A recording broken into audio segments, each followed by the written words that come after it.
You know what to do.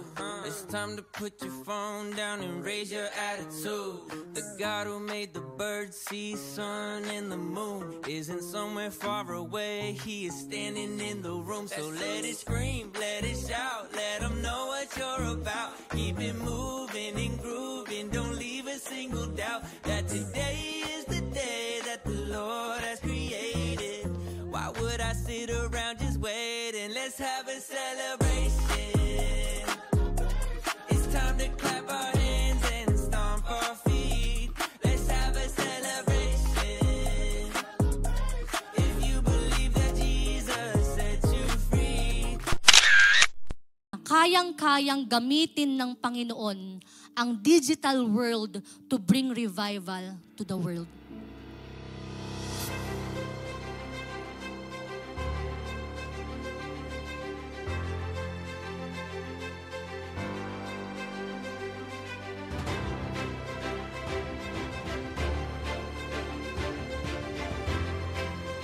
Use your phone as your pulpit.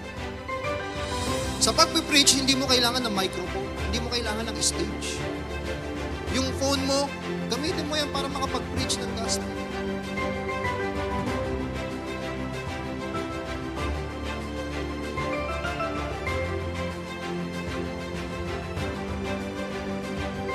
Imbes na gamitin natin yung mga social media natin to gain people's approval, why don't we use it to gain God's approval?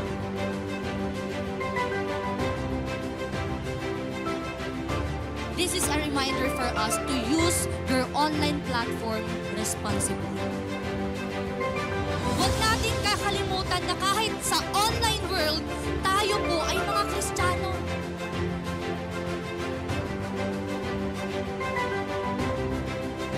Again, ang social media was a very powerful tool to preach the gospel.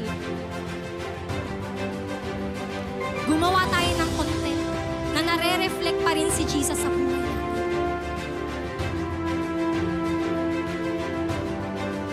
Be the content. Hayaan mo na makita nila ang buhay mo. Let your kindness, let your humility, let your honesty and joy be your spiritual post. Before people read your Bible verses online, they read your life offline. Be the generation that doesn't just post scripture online. Be the generation that lives it. Bagamat nandito tayo sa mundo na ito, we need to pursue holiness, even online. Because we want to redeem the digital age. Masarap na magamit tayo ng Panginoon. Dahil kung hindi tayo magpapagamit sa Diyos, hindi lang tayo makapaglilingkod, magagamit pa tayo ng dyablo.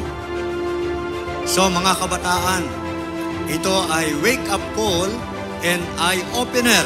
Hindi po masama ang digital age, hindi masama ang internet. Ang problema lang, ginagamit ito ni Satan. At kung hindi tayo kikilos at hindi tayo babalik sa salita ng Diyos, ito ay patuloy na gagamitin ng kaaway laban sa atin. We're after the transformation of our lives. Ang totoong revival ay nanunumbalik tayo sa Diyos. I'm not preaching against technology, I'm preaching against idolatry. Hindi natin tinutumbok o tinitira yung gumagamit ng technology. Hindi masama yan. Lahat yan ay instrumento, tool na pwede natin gamitin to accomplish God's will. But it should never be our master.